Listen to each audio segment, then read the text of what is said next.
Thank you very much. Laura. Thank you. Good morning. Laura Kunsberg, BBC News. In terms of setting out this policy, you've promised that nearly 4 million people might be taken out of tax altogether. But do you acknowledge that this isn't just about cracking down on tax loopholes for the wealthy? Because these plans also include putting up capital gains tax, which may hit small business people, making flying more expensive. So do you acknowledge that this would hit other people, not just the wealthy, as you suggest? And do you have an estimate about how many people would be negatively affected by these proposals? Firstly, on capital gains tax, we'll keep, of course, the exemption for the enterprise exemption, or the exemption for entrepreneurs in the capital gains tax system, which is at $1 million at the moment, and has been raised by the government to $2 million. We would keep that. We recognise that people who've been working for years, building up their own businesses and reliant on that business for their own sort of pensions, for their own retirement, should continue to do so on that basis, free of capital gains tax. So that's something that we recognise and will maintain.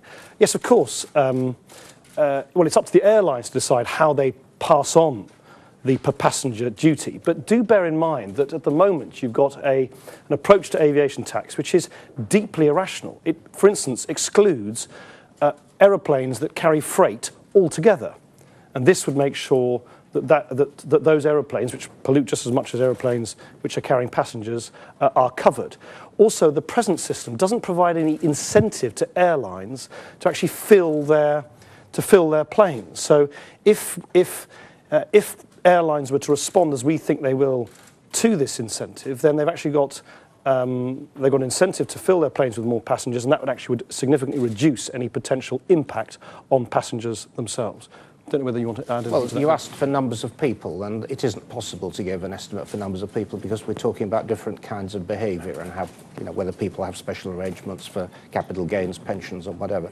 I mean, the one area it is possible to be precise is in relation to the mansion tax on high-value property. We're talking about 80,000 properties there. Angus? Yeah, question for Nick, question Angus Walker, ITV News. Question for Nick Clegg and question for Vince Cable, if I may. Labour's spent some time pointing out similarities between yourselves and the Labour Party.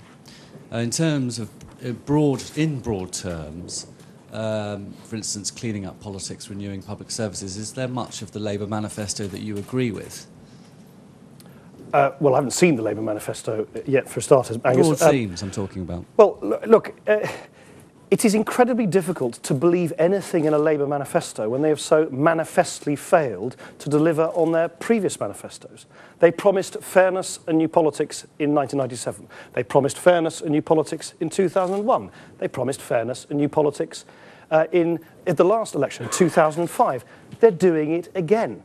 If they haven't managed to do it in 13 years, why on earth would anyone believe that they're going to be able to do it this time? And we now have evidence that despite all the rhetoric from Labour, for 13 years now, they've actually presided over a tax system which has seen an acceleration of inequality, a decline of social mobility, and is actually hammering people on low incomes, forcing them to pay more tax to the taxman than people at the top. What more evidence do you need that Gordon Brown, the Labour Party, have failed on fairness?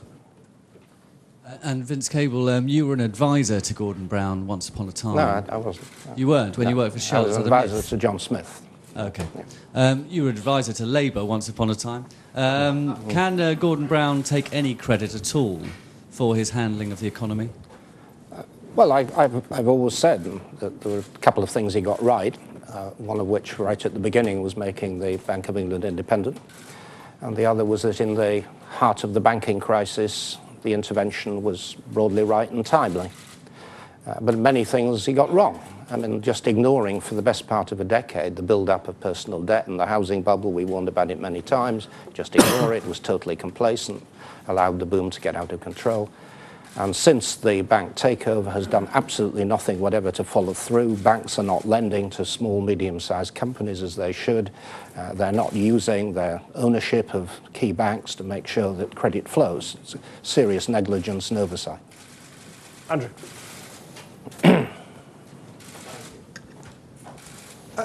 Can I just ask you a bit about the rhetoric you're using in this campaign? Because it slightly puzzles me, since you're meant to be the sensible party. We've had rivers of blood from Nick the Greek, utterly nauseating business leaders from Vince the Cable, patronising Tory drivel, that from Nick the Greek again, and a VAT poster that is probably the most dodgy of the election campaign so far. Now, you said you would fight this campaign on new politics. So why do you use all the exaggeration and hyperbole of the old politics? Is there nothing you won't say to get noticed? It's complete nonsense. I didn't talk about rivers of blood. I pointed out, I think reasonably, that the old politics, in our view, is not able to deliver the very, very big, difficult decisions that this country will need to face in order to deal with a structural deficit. We haven't had a government in this country since 1935 that has enjoyed a mandate from the majority of the British people. Gordon Brown is in power with, what, 22% of people having voted for the Labour Party. I was pointing out, I think very reasonably, that when you're going to ask the whole country to shoulder and to bear very big sacrifices as we enter into this period of fiscal retrenchment, it is very important that the government does that with a clear mandate from the British people. And there is no way that under the old politics you will have a government which will speak on behalf of the British people. That's why Vince and I suggested some weeks ago now that regardless of the outcome of the general election, we think there is a strong case to establish something we call a Council for Financial Stability, where all politicians would need to come together, and the Governor of the Bank of England and the head of the FSA, to come clean with the British people. Because the politicians aren't being honest enough with people about the enormity of the task ahead, to come clean with people about how big this structural deficit is and how long it will take for us to deal with it. You said there could be Greek-style social unrest.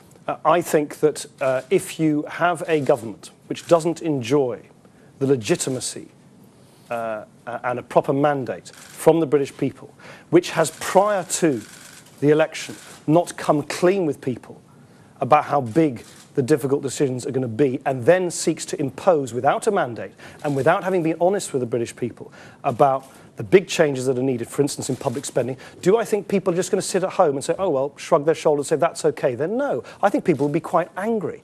And I was pointing out in an interview that I'm an MP from Sheffield, and I was using illustratively something which I think is just a fact, it's just true, it's just a political observation, that in my community of Sheffield, where you don't have a single Conservative councillor and a single Conservative MP, where you don't have a single Conservative MP as far as the eye can see in the whole of South Yorkshire, if they, I was thinking illustratively, are suddenly told by a Conservative government that squeaked home on 22, 23, 24% of the vote, not having come clean with them beforehand. In fact, the Conservative Party's done quite the reverse over the last week or two. Thus, our poster, it's making an increasingly long list of uncosted pledges. If suddenly that government was going to turn around and say, we're now going to take your pay away, we're going to take your pensions away, we're going to slash your jobs, do I think people will accept that passively? No, I think they'll feel quite angry. I wasn't predicting rivers of blood. You know I didn't say that. What I said was I don't think people will take kindly to a government which they don't recognise as their government, not having come clean with them, then imposing difficult decisions which they've kept secret until then.